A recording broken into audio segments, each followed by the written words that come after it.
Welcome to Empty Nesters True Crime Podcast, where we explore chilling mysteries and dark secrets. With their nest now empty, Susan and Nancy have more time to uncover the truth and venture into the unknown. Let's step into the shadows together, shall we? Hey Nancy, how are you doing? Hi Susan. Happy couple days after Thanksgiving. Yeah, Thanksgiving was fun. Yes, thank you for having us over and hosting.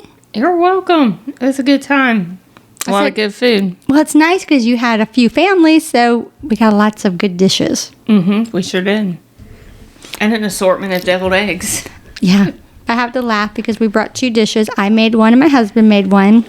I love a green bean casserole. My family doesn't eat it, so I was excited to, because I always had that growing up. Then he made the sweet potato souffle with the pecans on top, or pecans, however y'all say them.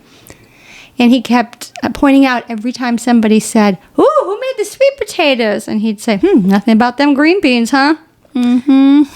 Yeah, but when we were cleaning up the green bean casserole, there wasn't any left. Right? But there was stuff left of the sweet potato souffle. That's funny. So. But anyway, thank you. It was very good. We enjoyed the company. You're welcome. But I did have some sweet potato souffle earlier today. Oh, did you? Yeah. They made a lot, yeah. So I'll say that. It's a much bigger dish, but it was funny. Yes, and Matt and I attempted Black Friday shopping. You're a crazy girl. I couldn't believe you did that. I can't believe your husband, it was his idea, right? Yep. Wow. My husband would never. And we got a parking spot like 15 feet from the mall. It was amazing, but it took us about 50 minutes to find that parking spot. And then comes the language, and I'm like, can you just calm down, please, sir? So it's hard to get a spot. Oh, it's wild. Just wild. Oh, that's not me. Well, you saw at Mebane where they were towing the cars at Tanger. I did not. Yep. People who were parking, you know how they park across the street all over the place? Mm-hmm. They had a video out, and they're like, see people running because the tow trucks were coming one by one to get those cars. But where are you supposed to park? I get it, you know. You can't tell me the economy is bad. It was wild. Wild. Really? Yeah. I just couldn't think of anything I needed to run out and get. But I mean, you were shopping for your grandchild, so. I think Matt just wanted to go tempt the waters. I don't know. That's crazy. But I used to do that. We used to remember it was shopping all night long. It would start. Did they start right after Thanksgiving and go all night? But we used to have Thanksgiving, get a little bit of sleep, and out the doors. Early in the morning, like 2, 3. Those days are over. Yep, those days are over. I can't say we got anything that was like a great deal or anything, but I had fun. I bought a few nice things. Yeah, you said you got to carry a drink around the stores? What was that all about? Well, at South Point Mall in Durham, they have like to-go beverages, so you can carry them all throughout the mall. And I don't think technically you're supposed to take them in the stores, but nobody's telling you not to. How are they going to know what's in your little glass, right? Could be my Starbucks. What Mebane, if you think about it, when they do the not girls' nights, just the shopping nights, they have the wine slushies. Mm-hmm. People are in and out of the stores with those. Yeah, I don't know. I've not been to that. Oh, you've never done that? Mm-mm. They're cute little shops down there. I've been to the little shops down there, but I haven't done like wine on the little special nights. So it was fun. We had a good time. Y'all are crazy. It was when it was time to leave. It was time to leave. You were gone for a long time. We didn't get home till after 10 o'clock. We did stop for sushi on the way home, though. Oh, where'd you go? Siki Sushi in Durham. Okay. They have buy one, get one half off sushi rolls. Have you ever done Mr. Tokyo in Chapel Hill? Yes. Oh, that's our fave. Not in Chapel Hill. I've done the one in Charlotte. So. Didn't know they had one in Charlotte, but yeah, that's definitely my favorite place. They have for a sushi. couple of them in Charlotte. I'll have to go next time we see Ethan. Mr. Tokyo's it is. Yeah, I like Mr. Tokyo's. Yeah, that's good. So, what do we got going on tonight, Susan? Well, we're not doing an actual story, but we're doing an update. Ooh, okay. And the big talk of true crime the last what was it? It's been a week, hasn't it? And we're going to talk about, Susan Smith. Yeah, it's been a couple weeks, I think. Yeah, Susan Smith. Okay. Had her parole hearing. Didn't go so well for her, did it? No, but it went well for everybody else. I'm not sure what she was expecting. I don't know. Did you watch it? Parts. I mean, there was no remorse. No. None. Fake tears. Totally. I mean, at least make your eye water, poke yourself or something. I mean, there was nothing. And she just got in trouble a couple weeks ago for something with a reporter or something. Oh, I missed that. Yeah. I guess she's trying to say that the reporter was trying to do a story. I don't know. I don't know the whole details on that. Yeah, I did hear that. Mm-hmm. Mm-hmm. Yeah. But she only had 2 people there on her behalf. And it looked like it was a husband and wife. He's a pastor. A minister, yeah. Yeah. And I thought that was his wife was with him. I thought they had the same last name. Mm-hmm. But I don't think the minister did her any favors. Yeah. Because they kept telling him, this is not to retry her or to, fix things that happened in the trial. She's already found guilty. This is why she should be released. And this minister went on and on and on about these terrible prison guards who just took advantage of her, sexually advantage of her is what got her. And he wouldn't, stop harping on that. But it wasn't about that. She was already reprimanded for that, got in trouble. This wasn't about that. Right. But he just kept going on and on about that. And it was it never clicked in his head to shut the fuck up. His wife did a much better job, I thought. But then when you saw the other side come in, what was it, a dozen people walking in there? And, David's speech was just, had you in tears. Yes. Because he is not okay. I don't think he could be. He's never going to be okay. And she is right where she belongs. Yep. I'm not surprised with the outcome. No. And then I found David's wife on TikTok. I followed her. Oh. Yeah, she has a TikTok. They seem to have a pretty genuinely happy life. She doesn't have a whole lot of TikTok followers, but she's out there, loves her family, loves him. That's sweet. It is. And then their daughter was there and spoke. And that was heartbreaking because she'll never get to know her brothers. Her half-brothers. Yeah. So that was sad. But the thing that threw me was what the living hell was when one of the investigators said, she wants to say this isn't about a man, but it is about the man. That sweatshirt, when she was pleading for her boy's safety, belonged to Tom. Yes. Crazy, right? Crazy. Yeah, she's insane. I think so. But Tom was not there. Would not see Tom. But it's probably appropriate for Tom not to be there. Right. But David had a lot of his family, and I loved how the investigators were there, and they're like, no, you don't understand what this did to our first responders when they found these little boys.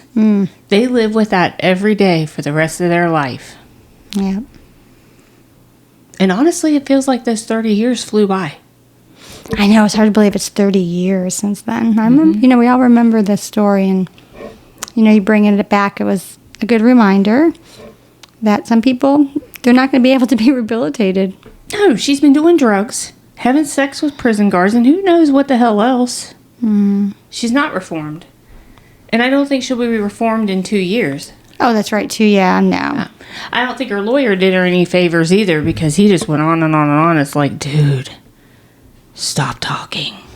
Yeah. You're boring as hell. And you know what his name was? Tom. Was it really? Mm-hmm. Yeah. Yeah. So Susan Smith is gonna stay right where she belongs. Keeping her butt in jail. And we'll follow that up in 2 years to write letters and do where you need to write letters to let them know that that's exactly where Susan Smith needs to stay. And we're going to repost our Susan Smith story. Oh, good idea. Along with this. Okay. This will be like our intro. Then we'll tell the Susan Smith story. Yeah, so if you haven't listened to that, even if you have, it was a good story, so. And there's so give it another listen. Many people I talk to that do listen to our podcast in like their 20s and 30s that have no idea who Susan Smith is. You were saying that we did the podcast. They wouldn't. 30 years ago, they wouldn't know this story. No, but they need to know who she is because in 2 years she'll be up for parole again. Yeah, they can help make sure that doesn't happen again. Does not need to happen. Well, the whole idea, they say, is about showing how you reformed and, being remorseful. There was none of that. I didn't see any of that. I'm not sure what she was I saw a going little on. bit of boo-hooing, but... But did you see actual tears, Susan? Or No. did you see her pretend to be boo-hooing? I thought it was pretend. But Okay. apparently she's supposed to go... If she would have gotten out, she was going to go live with her brother. Okay.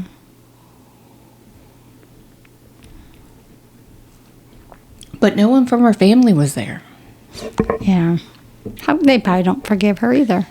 And they should not. I mean, I was waiting to hear from her brother.